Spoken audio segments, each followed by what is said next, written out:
Welcome to Let's Get Metaphysical, the show that stretches you beyond your five senses. When you are looking for your next step on the path into the unseen, we've got you covered.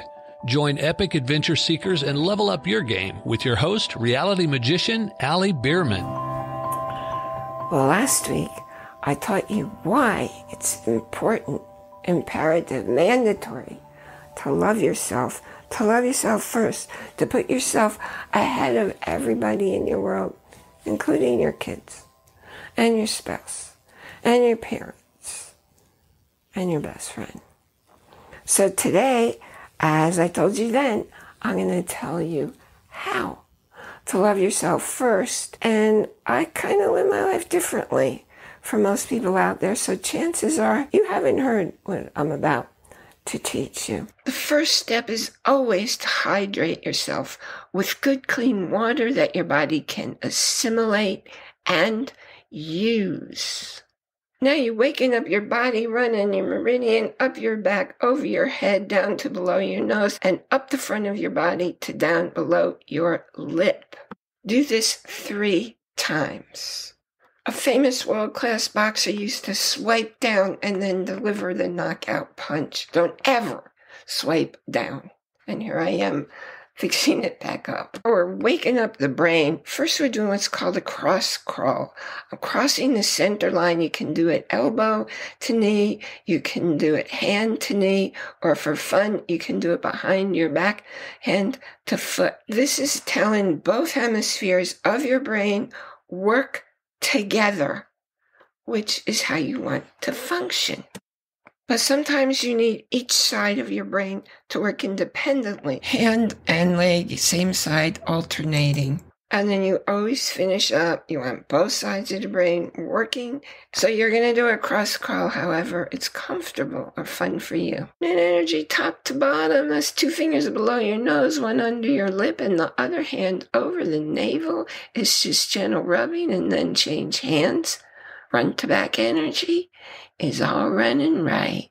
Now we're making sure energy's running accurately left to right. You want to take 2 fingers on top, your thumb on the bottom, find your K27, the kidney points. They're at the ends of your collarbone and they'll be tender when you touch. And the other hand, again, goes over the navel, which is your body's energy center. Okay, now you want to be sure your energy runs accurately front to back, so you have one hand over the navel area, other hand back, massaging gently at the coccyx, and then you switch hands. This is the most fun part because it feels so amazing when you're done. You just got your feet planted and you're just shaking. Let your body be really, really loose and move up and down and move your head and just feel into it. Relax. It's going to feel really, really good. Do whatever you want with your hands, with your head, and just keep shaking. And then just to really wake up every part of your body, you're going to go blah, blah, blah, blah, all kinds of crazy sounds that you like to make. Your body's going to feel really good if you can maintain this bouncing for 3 minutes. And the best part is when you finish it and you just kind of stand still, you're going to feel that chi running like crazy through you. And it's going to feel real fine. This may be the most important thing that you're probably not doing for yourself, and it's waking up your lymphatic system. People don't do this. You can just march in place.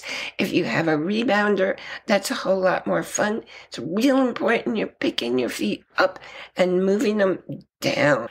Virginia Satir founded family therapy, and she taught us the critical lesson about love and hugs in particular. She said we need 4 hugs a day just to survive. 8 hugs a day to get by.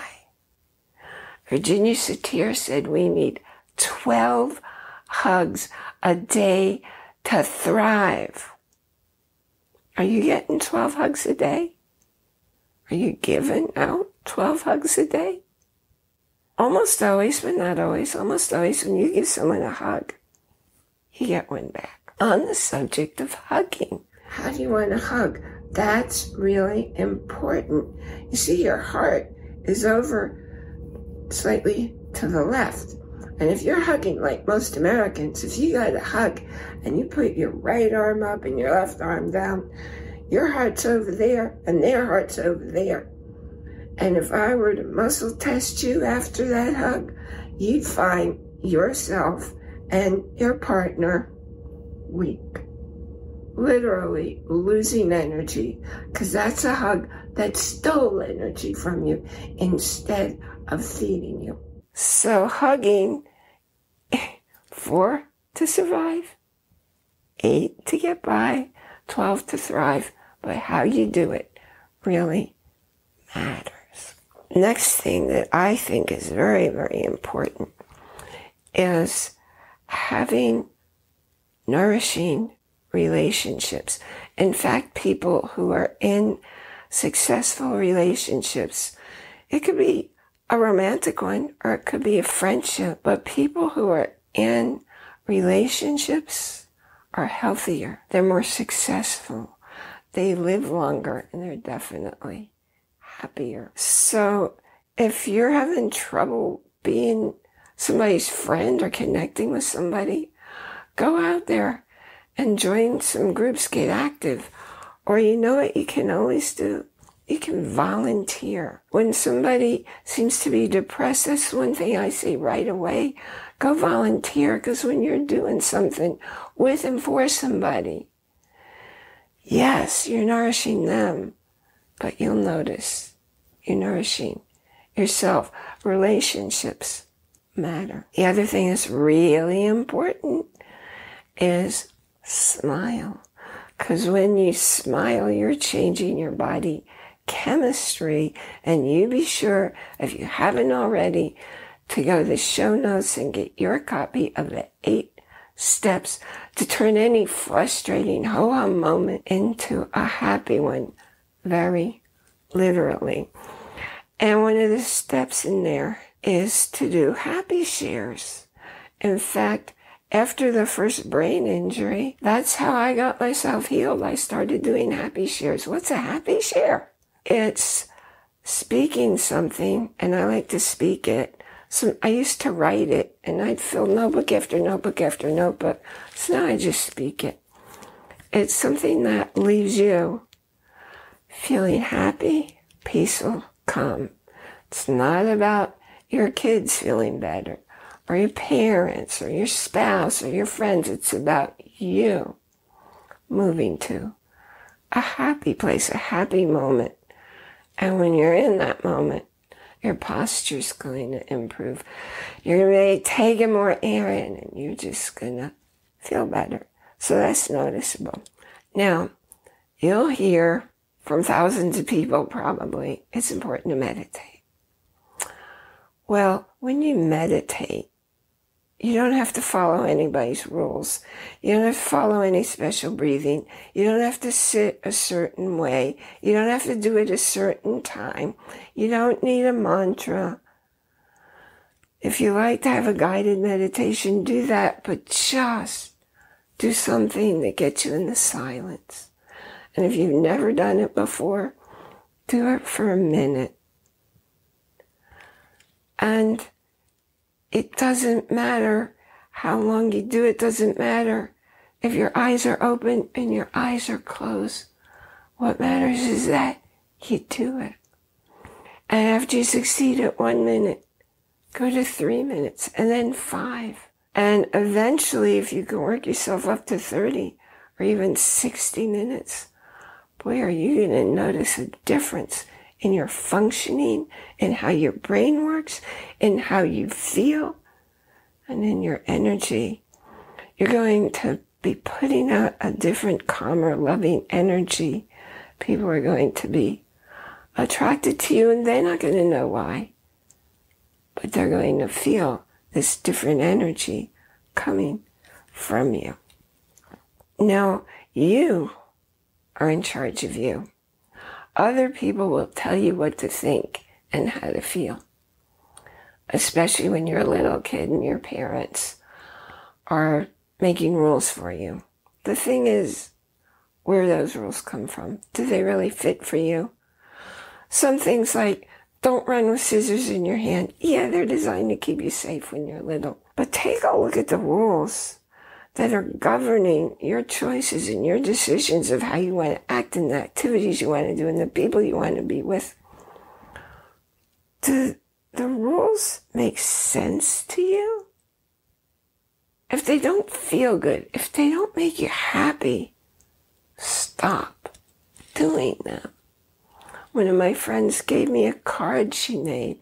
It said, if it doesn't feel good, don't do it.